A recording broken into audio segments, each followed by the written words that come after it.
Hello and welcome to Political Exchange. The stage is set for 59-year-old Uddhav Thackeray to take oath as Maharashtra Chief Minister. Apart from the Chief Minister, 6 other leaders, 2 each from Sena, Congress and NCP, will be sworn in as ministers. The Deputy Chief Minister's post will go to the NCP, and there was a lot of speculation that this would go to Ajit Pawar. Ajit Pawar, however, will not be taking oath today. Bhupesh Baghel, Kamal Nath, MK Stalin, Raj Thackeray are attending this event. Among those who were invited but are not attending are Mamata Banerjee, Amrinder Singh, Arvind Kejriwal, Sonia Gandhi and Rahul Gandhi as well. The Maha Aghadi has come up with a common minimum program which focuses on providing immediate assistance to farmers affected by floods and 80% reservation for locals in jobs in the state of Maharashtra. The first line of the common minimum program says that the alliance partners commit to uphold secular values enshrined in the Constitution. But before we go any further and introduce our guest, let's take a look at the political career of Uddhav Thackeray, who's now set to become the Chief Minister of Maharashtra. He was the photographer's son, always happy to live under the shadow of his more illustrious father, the iconic Bala Saheb Thackeray.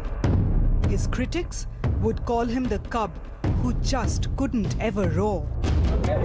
Until this happened a couple of weeks ago. Shiv Sena प्रमुखांच्या मुलावरती पहिल्या प्रथम कोणीतरी खोटारडेपणाचा आरोप केलेला आहे. This press conference by Uddhav Thackeray, where he broke off a 2-decade-old alliance with the BJP, echoed the sentiments which had so far been restricted to diatribes in the Sena mouthpiece Samna. This was the sharpest and the most direct that Uddhav has ever been. But it wasn't always like this. As long as his father was alive, he had to forever ward off challenges from his estranged cousin, Raj Thackeray. Raj was a carbon copy of Bal Thackeray, sharp and with an ability to get under your skin. Uddhav really didn't have anything to offer other than his surname. While Raj Thackeray would get Michael Jackson to Mumbai, Uddhav would be content with photography and wildlife tours. Till 2005 happened. As Raj moved out of the Sena to launch the MNS, the spotlight was clearly on Uddhav.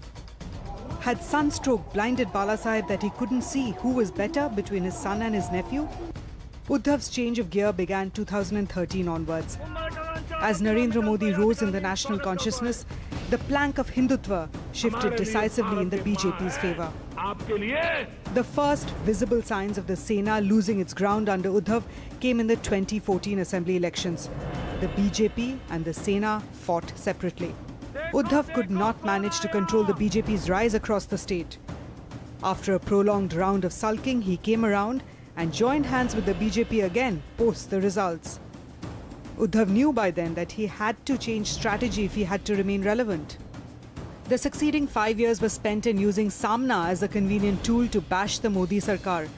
From demonetization to GST to constant barbs over the Ram Mandir, the Sena ended up becoming one of the most virulent critics of the BJP. But Uddhav ensured that he himself never was caught personally critiquing Modi. The 2019 assembly elections was a chance to assert himself, to show the world that it's not as if he couldn't roar. Uddhav waited for the right time. The first move came when he asked his son Aditya to contest the elections. Through the campaign, he didn't really move out. He let Aditya do the heavy lifting. But the day the results came, Uddhav was a different person. Now, as the Sena embarks upon a journey which could well herald a new political alignment in national politics, Uddhav has signalled clearly that he wants to make a mark across Maharashtra, across India. Already the BJP is teasing him that he's now a Sonia Gandhi Bhakt instead of a Hindutva Bhakt. How he handles this constant criticism will determine the future of this latest political alignment. The cub who wouldn't roar is now firmly in the spotlight with new stripes.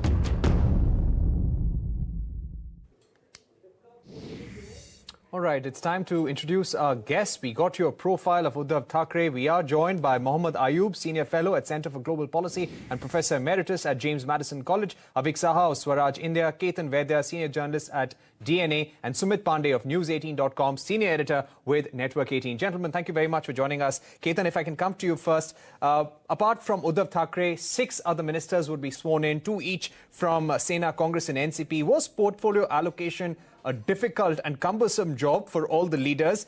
And has Ajit Pawar's inclusion in the cabinet been a sore point? Well, I'll just stand corrected. I'm no longer with the DNA. I'm just a senior journalist. However, see, the day before Devendra Fadnavis was sworn in, just a day before, the parties had arrived at a common minimum program, and Sharad Pawar had announced that we have decided to make Uddhav Thackeray our leader. And that is when the portfolios and allocation, not the individuals to whom they would be allocated, but the broad distribution of power was decided. So there was a certain amount of consensus, and all the 3 parties were clear in their agenda that they had to keep BJP out of power. And also the fact there is a slight difference between Kumaraswamy alliance that Congress had in Karnataka, because each party here has around 45 to 50 seats. So each party needs the other party to reach the magic figure of 145 to be precise. So hence it was not such a difficult task for portfolio allocation. Talking about Ajit Pawar, right now the optics may not suit his immediate swearing in, and hence Ajit Pawar will be present during the swearing in, but he may be inducted at a later date. But as you can see, optics again are very important. So Ajit Pawar and Supriya Sule, both cousins, reached the venue together to show all is well with Pawar family, and the family stands united. When Ajit Pawar left, Supriya Sule's WhatsApp status was divide in party and family. From there to what we are seeing now, much water has flown in just 3 days. A lot of water has flown in Maharashtra politics, and we're getting these pictures from Shivaji Park where that swearing-in ceremony is on. M.K. Stalin, Congress leaders, Mallikarjun Kharge, Praful Patel of the NCP. Many of the leaders are there. And I'd like to get in Sumit Pandey at this point. Sumit, the common minimum program has been announced as well. That was announced a short while back. But just talking about these pictures, they invited leaders from across opposition parties. But the absence of Sonia Gandhi, Rahul Gandhi, they send their best wishes, Mamata Banerjee, Amrinder Singh, Akhilesh Yadav. What does this really show? That it'll take time for Uddhav Thackeray to become acceptable?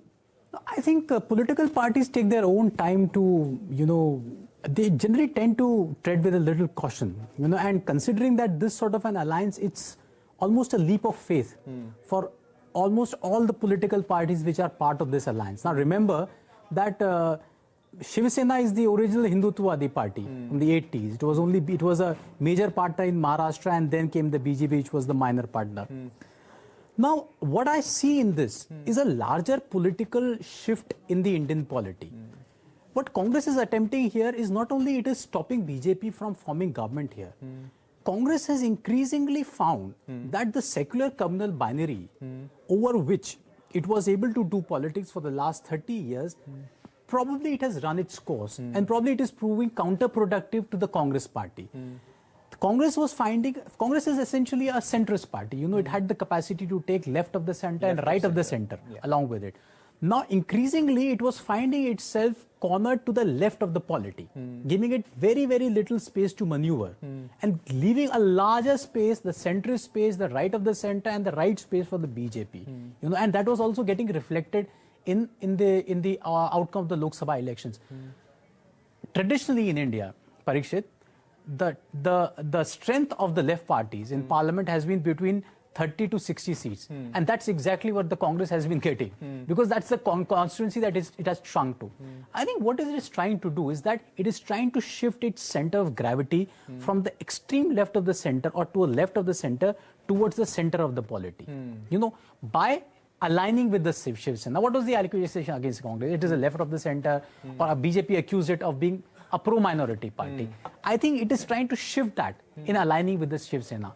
10 years back, a party say, a regional party which had broken away from the BJP or the RSS would align with the Congress to get a secular tie. And I think probably it is the other way around. Congress is using Shiv Sena to, for an image makeover. All right. So they're using the strong Hindutva image of the Shiv Sena and hoping that is a it would larger brush political off. message I see in this. All right, that's a larger political message. But Avik Saha, to get you in at this point, in the common minimum program, they focused a lot on the farmers. The first line, of course, said alliance partners commit to upholding secular values enshrined in the constitution. And immediately they speak about farmers, where they say we want to provide immediate assistance to farmers who are suffering due to premature rains and floods, immediate loan waivers, revision of crop insurance, the right remunerative price for farm produce as well. How do you see this messaging on the farm community? Over 400 farmers have also been invited to this swearing-in ceremony. You see, in December 2018, the power of the farmers' vote was tested in Rajasthan, Madhya Pradesh and Chhattisgarh. I think BJP did not take the message from these elections, or rather they thought they had a plan which was better than listening to that message. The present government in Maharashtra, mind you, is a Sharad Pawar government, and Sharad Pawar has been the agricultural minister of India. He's among the few politicians who really understand the agrarian crisis. And I expect this government to understand the crisis better than the BJP government did. They simply didn't have an understanding, or they thought it was not important to understand the crisis.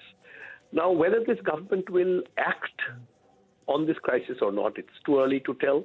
But the vote bank is with the farmers in Maharashtra, and this government had to have a common minimum program on the agrarian crisis.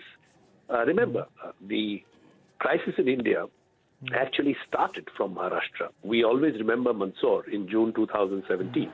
But Mandsaur was actually a reflection of what started in Maharashtra. So, yes, there is a crisis in agriculture currently going on in Maharashtra. This government has to All right. address it. Mrs. Saha, I will have to interrupt for just a bit. Uddhav Thackeray is taking oath as Chief Minister. We have to cut live. मी भारताची सार्वभौमता व एकात्मता उन्नत Rakhine. मी महाराष्ट्र राज्याचा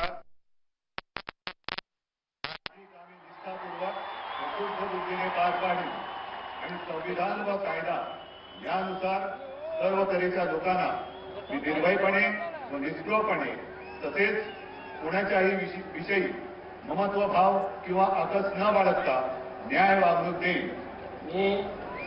मी उद्धव बाळासाहेब ठाकरे ईश्वर साक्ष शपथ घेतो की महाराष्ट्र राज्याचा मुख्यमंत्री म्हणून माझ्या विचाराचा आणली जाईल किंवा मला न्याय होईल अशी कोणतीही बाब आता मुख्यमंत्री म्हणून माझी कामे यथायोग्य पार पाडण्यासाठी आवश्यक असेल ते खेरीज करून एरवी मी कोणत्याही व्यक्तीला किंवा व्यक्तींना प्रत्यक्षपणे व अप्रत्यक्षपणे कळवणार नाही किंवा त्यांच्याकडे उघड करणार नाही.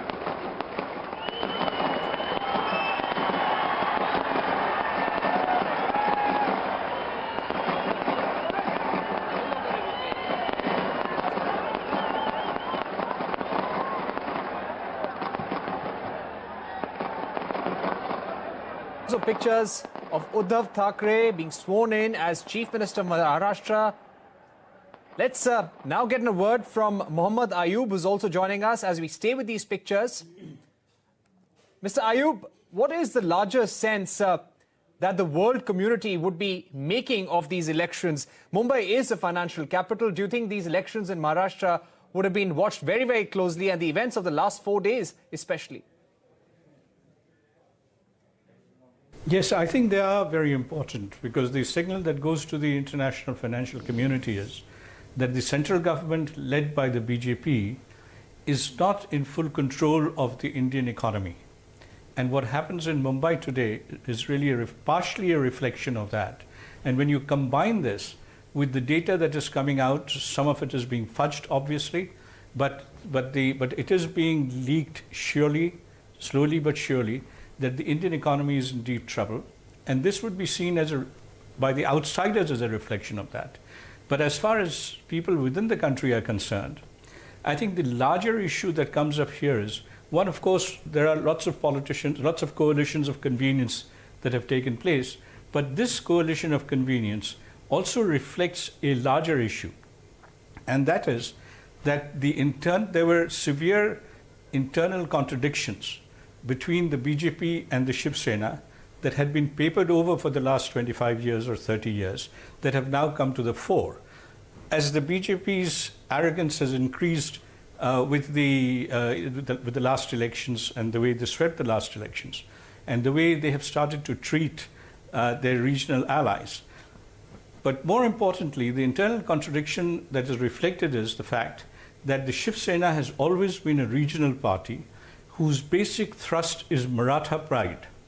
Hindutva sat lightly in some ways on top of this Maratha pride. It was only in the last few decades that Shivaji was co-opted by the Hindu right as an emblem of Hindutva. Shivaji was basically a symbol of Maratha pride before that, and the Shiv Sena is obviously named after Shivaji. And one of the greatest traits that Shivaji had, which made him so beloved in Western India, particularly in Maharashtra, was that he was able to defy Delhi, no matter who was in power in Delhi, whether it was a Muslim ruler or a Hindu ruler. And one should not forget that the Marathas in the 18th century, in the 19th century, also in the 18th century, also acted as protectors of the Mughal emperor, particularly of Shah Alam. So the Hindu-Muslim divide that was introduced into the vocabulary was a much later thing. Shivaji was really a figure of reverence who represented Maratha pride. And this is bound to be reflected in Shiv Sena, which is a Sons of the Soil party. And the fact that in these last elections, it was the BJP that came out, was the heavy hitter. It came out with far more seats than the Shiv Sena, rattled the Shiv Sena leadership. Also on the other side, its authenticity as the representative of the Marathas was being challenged by Sharad Pawar's NCP. So something had to give, and it did. And I think that lies at the bottom of the friction and then the fissure between the BJP and the Shiv Sena. All right, let me get in Ketan now. Mr. Ayub, you've raised an important point about Maratha pride. And Ketan, we can see that in the manifesto as well, when they speak about 80% reservation for locals in jobs, in existing and new companies as well. And what do you think will be the biggest challenge for Uddhav Thackeray now that he's taken oath as Chief Minister? Well, I really admire the way Mr. Ayub gave an analysis. Only I would correct him in one small point. Shiv Sena was not about the Maratha pride, but the Marathi pride. Marathi represents the homogeneous, the heterogeneous Marathi-speaking population, whereas Maratha represents a caste. So beyond that, it was a very interesting analysis of how Shivaji stood for unifying. But yeah, now as when the din of celebration and when the whole celebration will cease, and when he will inherit the state or take charge from tomorrow onwards, Uddhav Thackeray inherits a state which has 4.5 lakh crore as debt. The farm output in Maharashtra has dipped significantly. There are large tracts of land in the state which is under wet drought or which faced floods, whereas there are others who have faced drought. So, and again, the Moh town in Maharashtra near Pune has seen a loss of many jobs. So basically, even industrial output, regardless of what the figures say, in one of the most industrialized state in the country, has seen an impact. So he inherits this state, and if you see the common minimum program, most of the program speaks about women, it speaks about farmers. It has taken a pro-development kind of an approach. So clearly, from a street fighting unit of protecting the rights of the sons of the soil to a unifier of sorts, to taking on these economic challenges head on, there lies a lot of challenges on Uddhav Thackeray's plate. A lot of challenges for Uddhav Thackeray. But Sumit, to get you in, how strong will this government be? Because Sonia Gandhi has has said that they need to work together, especially when there are contentious issues of national importance, when there are secular issues. All the parties will take a considered opinion of that. Many have been saying that the BJP is wounded. They will be looking for an opportunity to hit back. How successful and strong would this government be in the days to come? Well, in the last 25 years, whenever there has been, and every time there has been a coalition government in Maharashtra, coalitions have survived. The chief ministers have changed at times. Maharashtra has a unique, political sort of culture where, nobody just gets into anybody else's territory. It's sort of a culture that they have developed. So once governments are sworn in, they have survived. But this is a three-legged race. Unlike the last 2 or 3 coalitions that we have had earlier, when Manoj Joshi and Narayan Rane were the chief minister with BJP Shiv Sena, then Vilas Rao Deshmukh, Sushil Kumar Shinde, then against Deshmukh. Right. So, yes, there will be issues on which the BJP would want to squeeze its erstwhile ally, that is the Shiv Sena, on the issue of giving Bharat Ratna to Savarkar. What would be the Congress party's stand? Congress would want to skirt clear of all these issues, as would the other political parties in the alliance. But BJP would want to sharpen those differences to encroach upon the territory or the constituency of the Shiv Sena, which is generally overlapping in most of the parts. So I think that is one challenge. Obviously, the administrative challenge. Uddhav Thackeray has never been, or he's the first one, rather, Aditya Thackeray is the first one to contest an election, and he's the first one to be in the political executive. So no administrative experience as such. So he has to prove himself in governance. Yeah. But as some of the other panelists were saying, I think the important critical factor in this alliance is Sharad Pawar. I think he is one key person who would probably be controlling the alliance. And going by the way even the other parties have chosen their leaders and ministers, I think his writ is very clearly, it runs large in this coalition. All right, so Sharad Pawar will be the glue that holds everyone together. Mr. Saha, if I can get you in at this point, there has been a lot of talk about Ajit Pawar returning as Deputy Chief Minister. Do you think that could become a point of conflict within this coalition in the days to come? The BJP may take up this issue as well? Well, if anyone has a problem with Ajit Pawar coming back to the government, it should be the NCP and Sharad Pawar. I don't see the other partners particularly objecting to this. BJP will, of course, play all kinds of tricks it can, and perhaps as a political party, it's bound to do so. However, what's more important and interesting to watch is the portfolio allocations, because as one of your panelists rightly said, Uddhav Thackeray has no exhibited track record of administration. And if it becomes a Sharad Pawar government, then lots of interesting experiments are bound to happen. Remember, the BJP's clear agenda of, one nation, one party is in direct conflict with Shiv Sena's existence. And they were living with this contradiction and conflict for 20 years. I think we are at the cusp of a very interesting political development in the country, where regional, local existences, powers, and parties are now in direct battle with a unifying party. And times to come will tell us how this pans out. So yes, politically very interesting. And I think there will be lots of news coming out of Maharashtra every other week.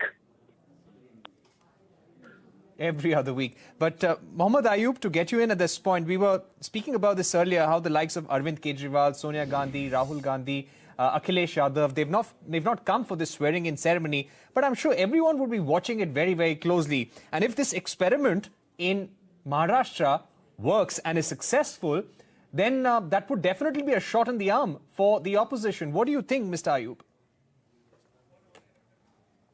So, and I think it's likely to work, because the three parties that are in the coalition now realize that unless they hang together, they'll be hanged separately. That's the first point. And secondly, there's a very interesting point that was made just now about the centralizing party, the BJP, versus the regional parties. there's a fundamental difference between the Congress when it was at power at the center and was seen as the centralizing party, and the BJP. The BJP is an extremely disciplined cadre party based on, or which comes out of the RSS. And so the centralizing tendency, the homogenizing tendency is much greater.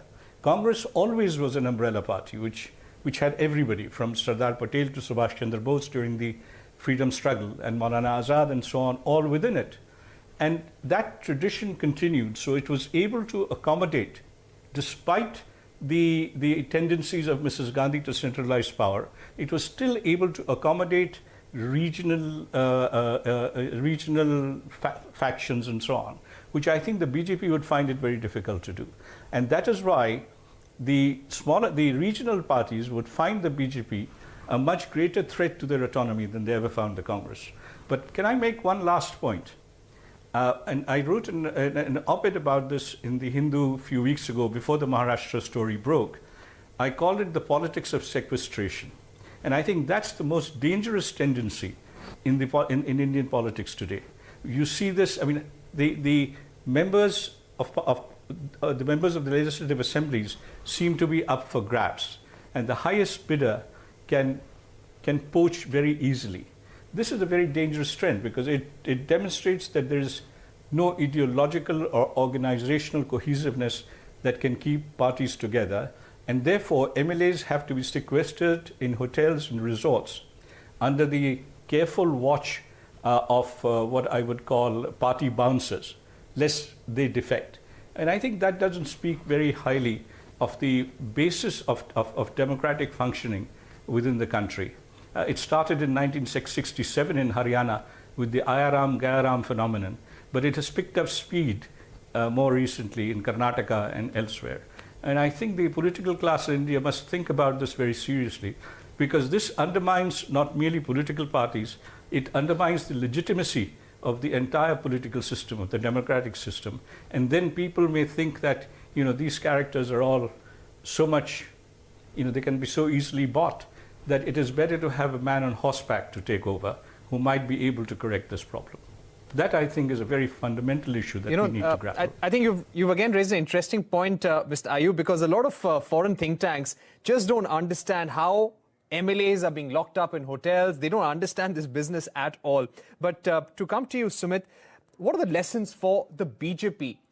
A lot was talked about Operation Lotus, but what are the lessons that Devendra Fadnavis and the BJP leadership should take away from what has happened in the last 10 days? I think, with BJP's expanding political footprint, it has become the biggest political force to reckon with in the country. Now, India is a very complex, polity. It's a federal polity, and the states have their own, political parties, regional parties, which represent the aspirations of the regional, various regions also.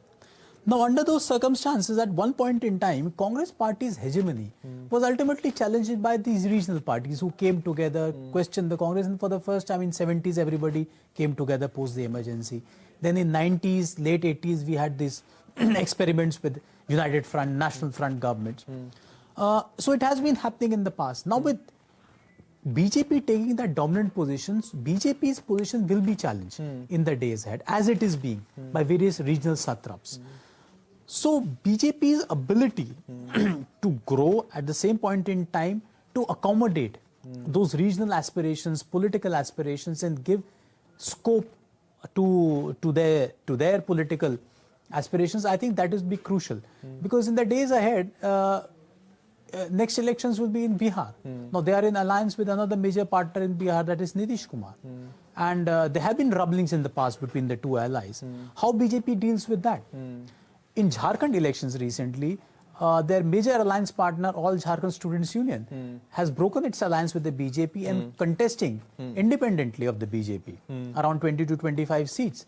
So which means that this small ally is also asserting itself. So that is the biggest challenge for the BJP. It is a party which wants to have a national footprint. It has worked for it over a period of time. But whether it is able to, model itself in a way that it is able to accommodate those regional sentiments, I think that is going to be the larger challenge for the BJP. Shiv Sena has been in alliance with the BJP at the center and in the state, but it has been probably the most vociferous critic of the party even when they were sharing power. Yeah, exactly. And Sanjay Raut was a case Sanjay Raut, every day. But I'd like to welcome Tom Vadakan on this panel as well. Tom Vadakan, who's now with the BJP. Mr. Vadakan, do you agree with Sumit that probably it's time for the BJP to revisit its strategy, especially when it comes to regional aspiration and regional players in the country? Parikshit, we have been doing that. But what you notice in the state of Maharashtra is a very standing example of using the larger footprint of the Prime Minister Modi by the regional center, that is Shiv Sena.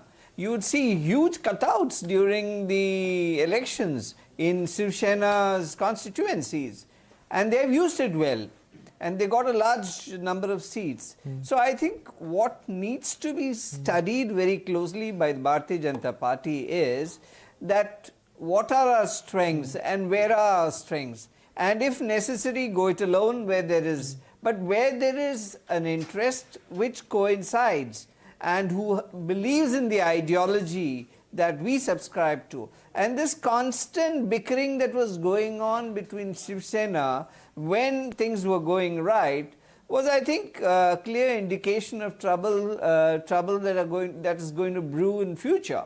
But I think we were not able to read it, be what it may. But I think it is state specific. Whether it's Bihar, whether it's Jharkhand. Now, Jharkhand is another case study. I mean, one has to go deeper into the reports emanating from that state, and based on that, we need to take decisions. And because it's not just a pan-Indian decision that you take, that, well, that is what happened to Congress. They did a pan-Indian approach, and there were problems. But I'm not saying whether it was correct or... You said that there were bickerings with the Shiv Sena. But can they be just dismissed as bickerings? Don't you accommodate your allies of 30 years? This is a question that will come up in Bihar, it will come up in Jharkhand. Question of regional aspirations will always be there. If you have an ally who's always been with you, after some time, he will make some demands. Parikshit, you're right. There are 30 years of an equation that has existed. And now you find Hindutva in a deep freezer. Be what it may, let me tell you one thing very clearly. We have worked our calculations based on what assessment reports we had from the state.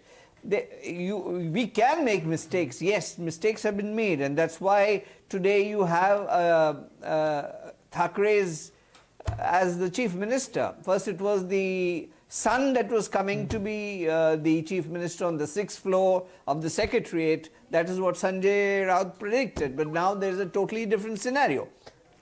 Yes, this 30 years of relationship, there has to be a metering of our equation. I think that's where we failed.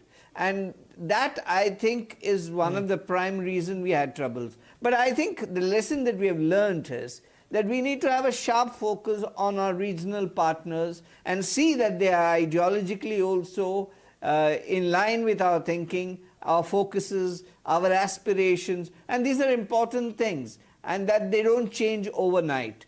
Shiv Sena's issue has been that it's been going on for some time. We need a sharper focus on our regional partners. Avik Saha, to get in a word from you, there are more assembly elections coming up. What do you think the implications will be for BJP nationwide now, especially after what has happened the last 10 days, and they were humbled by what Ajit Pawar did to them and what happened in Supreme Court? Well, I'm not going to comment about the Supreme Court matter because it's still being heard. I can see one thing. BJP's political strategy is emerging as a single strong group of people who will control the party. This is not the BJP government we saw during Mr. Vajpayee's time. So, not only will regional parties and smaller partners not find importance in its scheme of things, even their own leadership in other states will not find importance. I think Mr. Shah and Mr. Modi are just looking for a set of people who will carry out their orders, and if they do so, they are the BJP leadership, otherwise not. This is a policy, I don't know if it will work or if it will fail, but this is a policy that BJP needs to review and take a decision on. I think what happened in Maharashtra, if we take that as a case an example, as Tom rightly pointed out, Right. the crisis was brewing. This is not something that happened just after the election. And Amit Shah had to go and meet Uddhav Thackeray and all of that. So fundamentally, BJP has to decide whether it will play strong and if it will depend on 1, 2 or 3 people as its leaders, or if it will become a broad-based democratic party that it used to be once upon a time. Right. That, I think, is the key takeaway from this. Okay, so we request... All right. We would like to welcome Rashid Kidwai on this panel as well. We'll have to take a short break, but I'll request all our guests to stay with us. We're coming back in just a bit and discussing this interesting development